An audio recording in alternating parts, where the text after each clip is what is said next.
Hello, my name is Imad About and I'm professor at Aix-Marseille University, and today guys I'm going to talk to you about biodentine interaction with the target tissues and how it can decrease pain and leads to pulp tissue regeneration.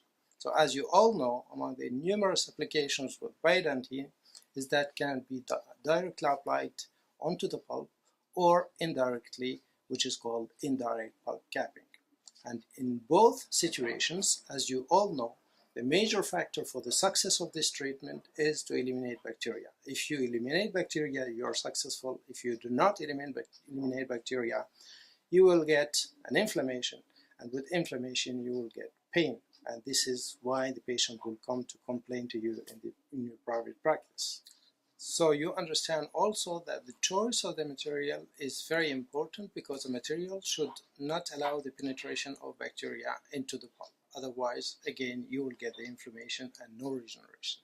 And with biodentine, which has been evaluated on different bacterial species, it has been shown that this material has a bacterial growth inhibitory effect. This has been demonstrated on this slide, as you can see on different strains, and the highest growth inhibition zone was obtained with biodentine as compared to MTA or glass ionomer cement.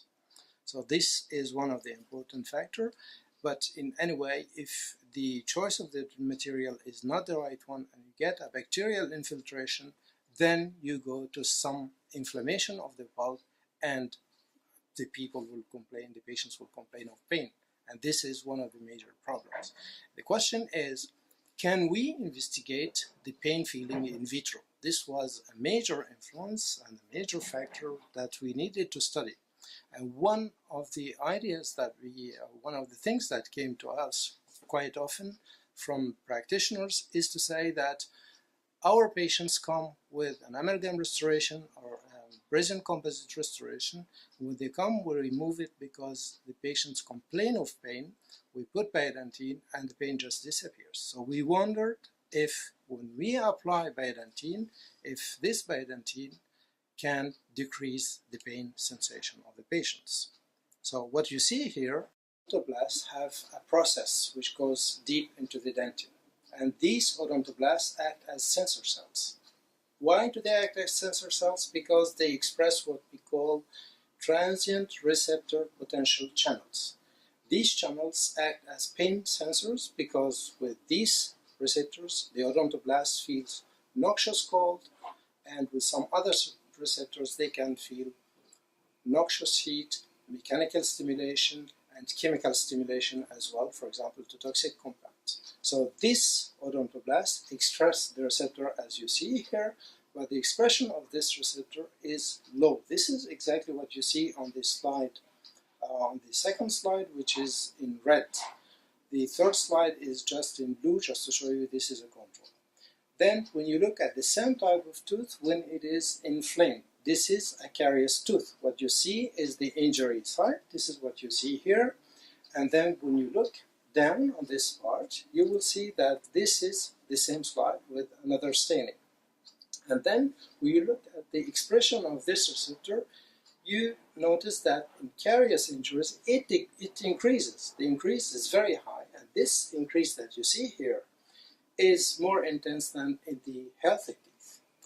And the surprise was that when you look at the expression of this protein, it's not only under the carious injury, but also it is elsewhere in the other areas in the pulp, which means that the odontoblast in the old pulp express a higher level of this protein, indicating that there is a high stimulation. This stimulation indicates that these cells will release mediators of inflammation that will affect the nerve terminals, and this is why the patient feels pain. So can we reproduce this in vitro? The answer is yes. So this is what we did. We take fibroblasts, we apply a pro-inflammatory factor which is called TNF-alpha, and as you can notice here, there's a dose response effect. When you add more of this factor, you have a higher increase of this receptor. And surprisingly, when you look at the second histogram, you notice that this is the control. Then when you apply biodentine, there is no increase of the expression or decrease, but when you look at the incubation with TNF-alpha, that is the pro-inflammatory factor, you notice that there is a high increase, indicating that the cells are subject to inflammation. When you add the extract of biodentine on the inflamed cells, you notice that there is a significant decrease of this receptor.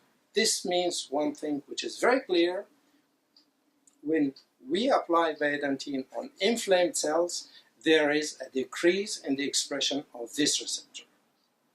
Then we wonder what will happen on the functional activity. So what you see here is a laboratory protocol with which we can stimulate the cells with a cinnamaldehyde. It's a chemical that stimulates this type of receptor, and you notice that the increase is very low. But when you add the pro-inflammatory factor, the entrance of calcium ions increases in a very significant way. This is what you see with the TNF-alpha on the second trace. And when we add biodentine and the pro-inflammatory TNF-alpha, we notice that there is a suppression of this response, and this is what you see on the histogram with the evaluation, with the quantitative evaluation. What does this mean? This means that biodentine decreases the expression of the pain receptors during the inflammation, but it also inhibits its functional activity. And this might explain why, when the patient leaves after applying biodentine as restorative materials, we usually don't have a feedback of pain in these patients. So we have seen what biodentine does when it is applied for indirect pulp capping. Now let's see what happens when we apply biodentine in direct pulp capping. So this is what you can see on this slide, where biodentine was applied directly onto the pulp in human teeth, and the evaluation was done 6 weeks later. What you see here is that biodentine, the same way as MTA, induces dentin bridge formation. We wanted to understand how does this dentin bridge formation is made. So we simulated this situation in vitro. We incubated the biodentine with a culture medium, applied it on pulp fibroblasts. We made injuries on the pulp fibroblasts as if we are making injuries to the pulp. Then we applied biodentine on these injured cells and measured the growth factor synthesis. What we found is that angiogenic growth factors are sensitized and produced, and angiogenesis is essential for the regenerative process. Then we measured an important factor which is called TGF-beta1, and whatever the surface of the material used, we noticed a significant increase of TGF-beta1. This has a significant importance in the pulp because this factor is involved in the differentiation of odontoblasts, which means rendering these cells able to produce the reparative dentin. And we included this factor into polymers in order to understand what other roles it might play. And this is what you see here. We applied, we incubated the cells on a soft matrix as if they are incubated onto the pulp. Then we placed TGF-beta1 containing particles on one side, or other factors, or even empty particles without any factor. And what you see here is the appearance of cells directly after culture, after 6 hours of culture. The cells start to spread. This is what you see after 3 days, and after 3 days you see this reference point there. Please watch it and look at the cells that you see here and see how the cells will migrate and which is the direction of this migration in function of time, of course. So this is what happens. Cells migrate towards the reference point, then they will exceed it, and then will go far beyond. The final result of this migration is the following, that cells leave from this start point in the middle and they migrate towards TGF-beta1. This means that TGF-beta1, which is produced after the application of biodentine, guides the migration of stem cells towards the biodentine application site.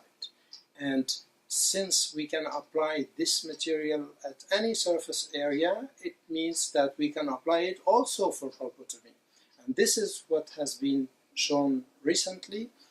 In pulpotomy, Biodentine was applied in primary teeth, and what you see is that the success rate of this application is very high. It's even higher than MTA, but the difference is not statistically significant. So in addition to this study on pulpotomy that I've just presented you, several papers have appeared on pulpotomy on the same subject, but in addition to this application, since the release of Biodentine late 2010, several applications and clinical trials have been published on the various applications of Biodentine. There is a complete list that you can find on its application in the crown. These include clinical trials as well as clinical cases. They are listed here on this table.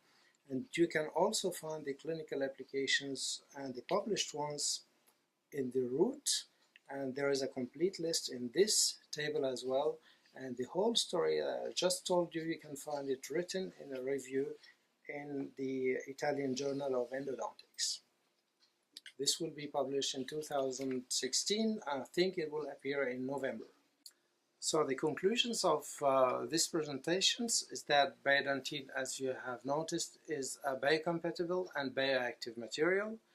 It decreases the expression of pain receptors and inhibits their functional activity. This is why patients do not feel pain when Biodentine is applied in indirect cavities.